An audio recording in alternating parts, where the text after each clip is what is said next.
to train komo mamene Nana Fredua Agyemang and to train komo na Nana etna South Africa kakranti eba South Africa elections are onimu Ghana for bebre enhu the dynamics of the South Africa just ended elections ebimosie ANC for kra no say oma lose parliament na oma nya majority EFF ne omo aka no ehun sunsuaso ene sei Nana me mo achia no pay Bura me Joshua Ekronto na wo komo na me dia da dia makumase ene asanteman so achia Nana da Roma South Africa batwe ye omo tu ye omampani ono ne enkrofo ne party Malema party ni party ahodo aka no wo mu chiche mu wieye no ase ebri nipa bebre ani so akoya te se entiase no hye da ni hokese de wotia ne se yese eye eku a ye fra wo mo ANC omo elusu seats about 71 DA omo so ye eku omo so elusu omo gain seats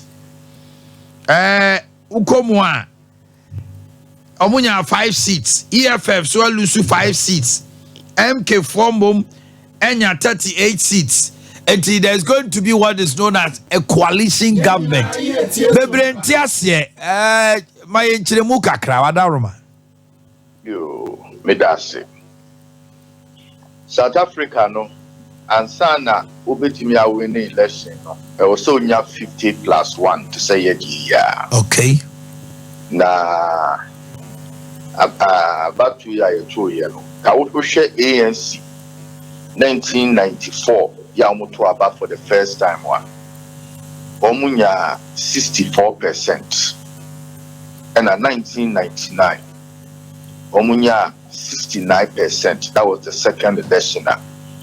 First one the Mandela and the Nyasa in Kunimao.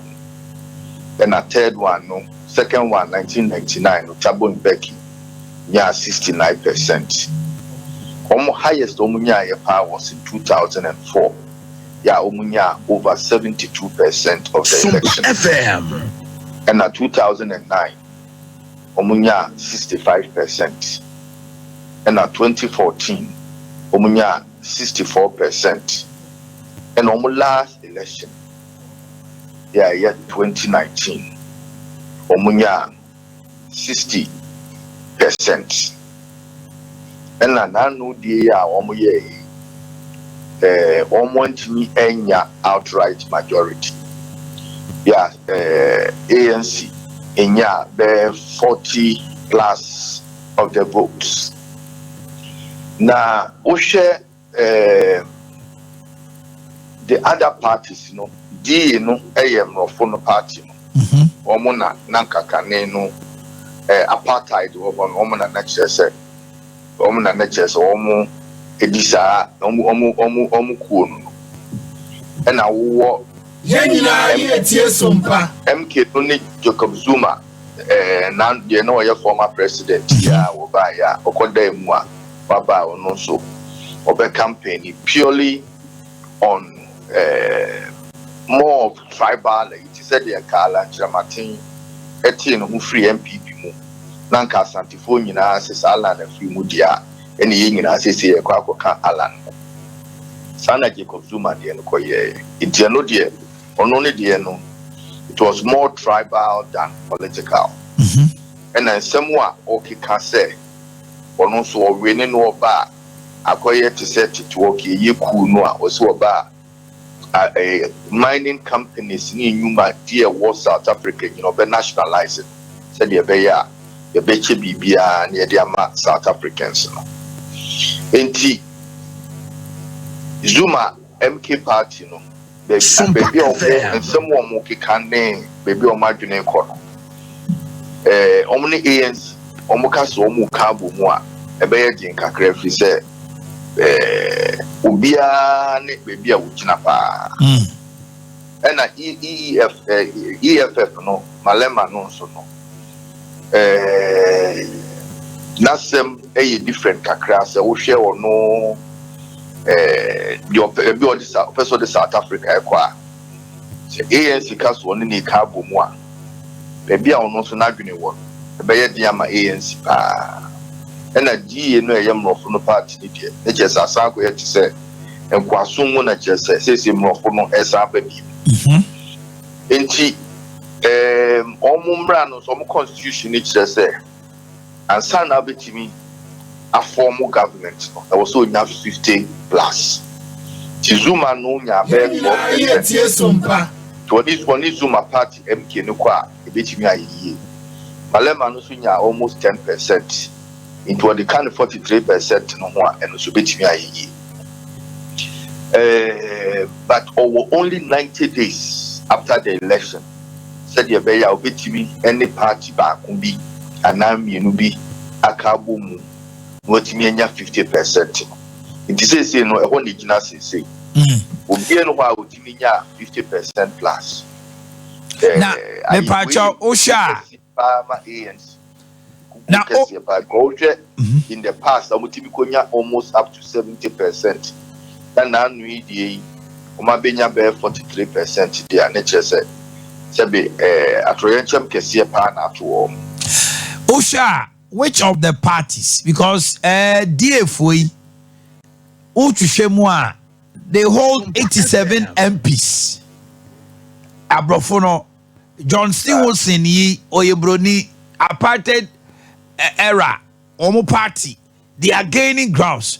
Utimuse MK for no Zuma, Abechi, a lot of the MPs are free, ANC, and they. Which now officer likely bet me abuano because Zuma ANC near Arteno. Omonene ko kabo mu a ebetima ye na so when you went to a course of election when nsema o kan etia ANC it doesn't look positive. Etenance abrofu ya no omne omesa kabo mu ana ebeye din pa se ANC bitimni di abom sabi ebeti said the MPP ni NDC ebom I know the intebeti if you said you know baby on person mo train South Africa ekron according to some the kombenya number 1 ANC ni Israel because of time wana apartheid no the Palestine for yema true any training, any guerrilla warfare, any conform the man. ANC has a very strong relationship with Palestine. And NID and also is more for Israel, say, Omoni Israel, say, no, them Rofon, Omoni Yabako. The core policy, yes, I dream pa ANC, in Yinaswa, it was your party. According to say, a woman in so and now one in so. ANC ni die no, ene baby a die no, more for no, and name of my SOMPA FM. The baby say ANC bit him no mabo. Just say idea politically no, strategically no, philosophically no, more argument no, about brakakra. Okay, Cecia Julius Malema, 39 MPs. Or 10% of the votes. Or the Keka Ramaphosa Hua, Obetumenya 53, which means they can form government. Are they ready? Who share Malema? Because it looks unlikely, say, Zuma ever acquire vice president to Ramaphosa. They are bitter. It looks like Julius Malema is the candidate. Obetumi, because Malema so pass or member Bruni Asabe Biodie. By Niaman and the Kassan there, Kebia Obetimi Ago Niamem Kakra. Do you see Ramaphosa and Malema, president and vice? I Zuma says Zuma and Crawford in Yana. You said the entire medical time. Omomutuma Zuma, MK party, no, Zulus, no. Zulus no some pa na Dawson was South Africa. KwaZulu Natal one. Na a protest vote against the ANC. She said the American said he said Kalanche Martin acting who free MPP mu. Now Santi for say kwanya omo e de Alanche Martin fast one ntino. They say ya Santi for so no. Alan wanting a party for ya Santi for nyina e beto ama Alanche Martin party if he said there kwanya MPP for day Alanche Martin fast one. Ya Santi for ya. Okay. Bibisa pepe na Zuma di SOMPA FM. Inti Zuma party no. Omu nyina ye ANC for. Said the American say Alanche Martin Asante for nyina aka so omu ko ala na kia. Yes, omu nyina ye MPP for. Eno ani say omu hwe kwan bia de ala afa so a omu se there bi. Say there. Yes, ye be to akoye di. Bibisa na esi was South Africa. Inti Zuma wanted to teach the ANC a lesson. Say me come ho a party no. It mean not to say the and he has proven a point. I see more of say and Zuma no, despite everything or a politician. He will know how to control his bitterness and his pain, despite the fact say ANC for sending it to prison. Almost ya. In sending in a but those are personal issues. And Zuma has been president before. He's a politician. He has the maturity to see beyond his personal discomfort. The most likely a year meeting will be Zuma, but Zuma no koye Ramaphosa vice.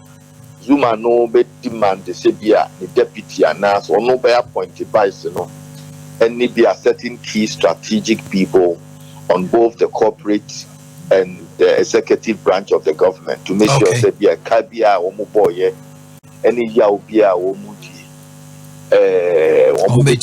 Ati omuka na almost what me microphobia she baby said the beya and name be a ha Zulu so no ANC ba ma o ma address it be a say enti we nyina so no o ma hine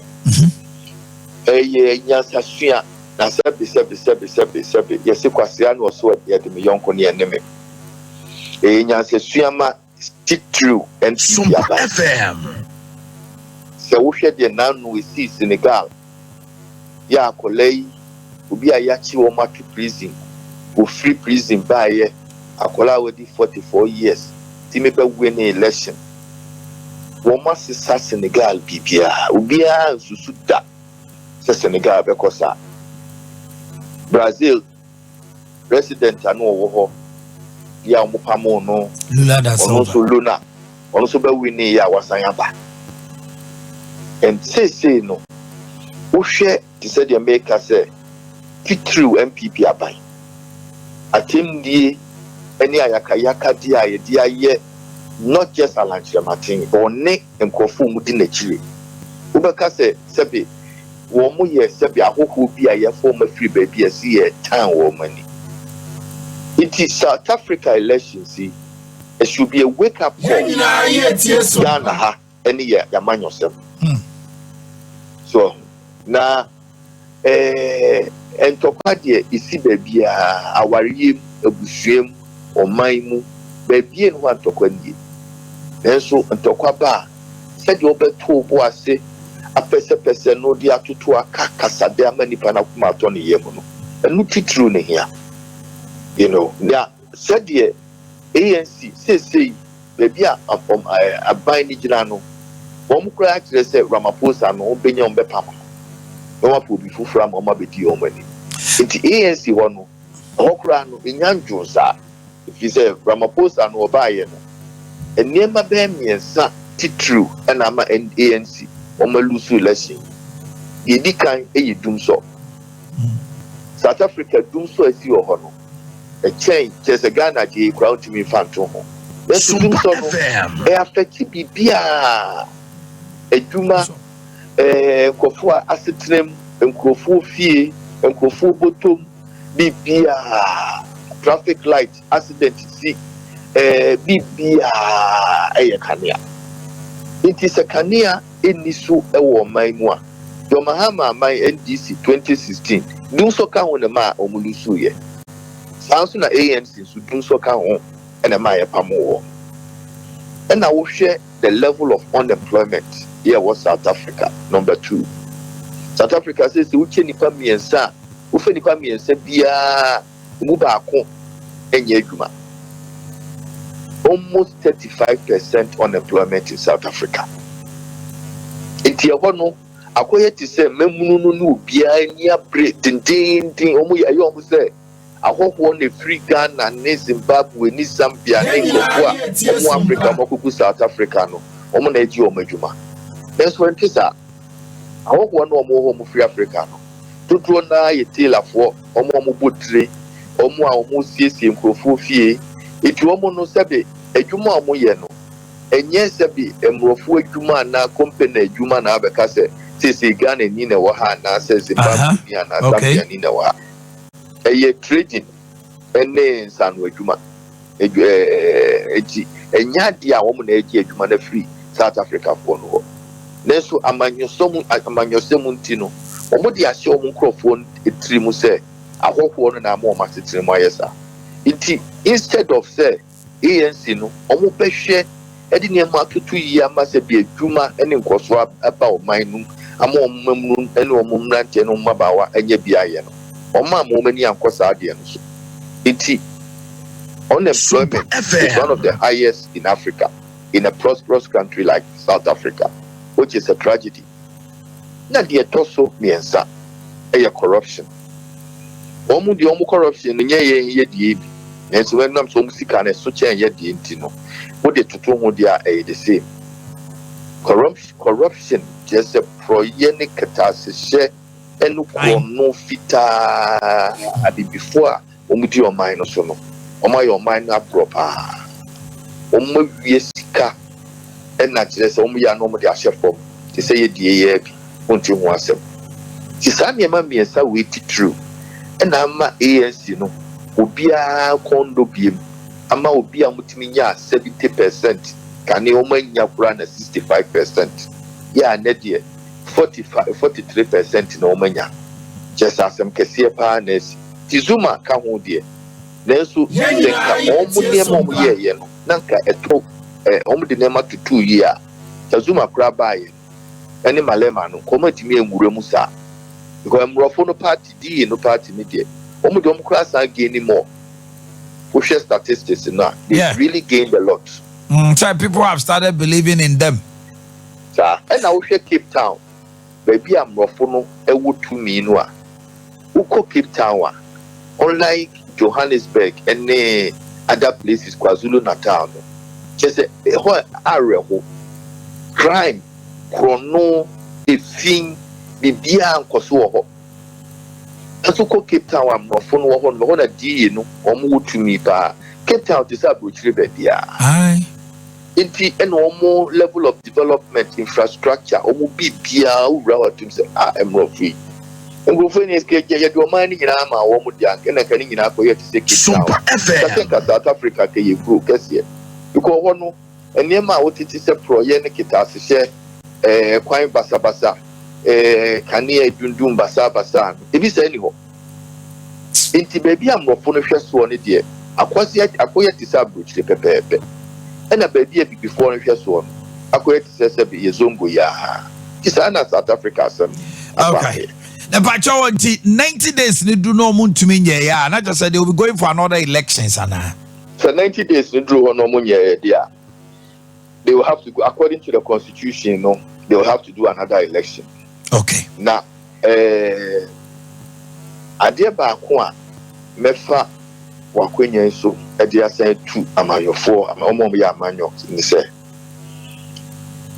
Sabi Yewra Santihine Obu baby, maybe no 2 years for and odi bube and odi ben odi chire odi 2 years for. Say Ubu muchia wakwa odai ya waje oso se ubu mu na ochia wako a ono de odai ya waje oso o hwe ya manyo semu a sebe ahantan ni dwe eni tumi a ya fa hye yeso ebronti aseso nana titru MPP abanwe ni hu bida ahantan ni dwe ni kasa ite se says in yes and penny for na memani Ghana. Na said ye kola bi ya kyerɛ sɛ wonnim baabi a sɛ bi ɔmo free ya nnura akyi ya yɛ ma ɔmo tumi na wohwɛ baabi ɔmo ko anenim baabi ɔmo nyɛ ɔmo sika free ɛne ahantan ɛne dwa ne kasa a ɔmo de kasa wotwene ho a wonte aseɛ ewi ase yɛ de kɔ hene mommrɛ ɔmo ho ase na nnɛ ANC ne kotodwe gu fam ɛna ɔmo soma nkurɔfoɔ kɔ mu Zuma ɛna ANC ne kotodwe gu fam ɛna yɛsoma nkurɔfoɔ kɔma Malema no wɔso wɔn de ANC ontimi ne ɔmo ɛnante mom wɔn deɛ waka ne pɛn so ontimi wɔn deɛ wɔso wɔso a mmerɛ da n'anim paa so ɔbɛwia nkakra na ɔbɛnya ɔno kora 10% na ɔnyaayɛ ɛburo ne nte aseɛ so Zuma nso party a ɔno adi president wɔ yɛsa de ne kɔtoo prison bɔne bɛn ko a na wayɛ mpanimfoɔ ntumi ntena ase ɛnkasa ntu ne foɔ nka kyerɛ ne sɛ wodeɛ firi aban no na saa deɛ wede ɛnyɛ biem saa de ne kɔtoo mu enti saa suban a aba yi mu sɛ na alankyerɛmaten ɔpaa wɔnkɔ ɔpaa wo sɛ alankyerɛmaten kɔ yi na next election MPP ne NDC NPP nya 40 NDC nya 40 na alankyerɛmaten kɔ nya 12 na nketenkete aka no ekonya 8 na aka no a afei na MPP for mo kwa ku alankyerɛmaten sɛ ɔpa ne 12 na bɛka mo ana ɛno yɛ asɛm bisa kɛseɛ na Fredua Agyemang na mɛda aseɛ no pɛi adaroma wɔde kɔmmɔ paa okay na Fredua Agyemang na mo te sɛ ne kɔmmɔ no atena South Africa di dwuma bebree nti no nnɛ wabɔ yɛ kyerɛmu paa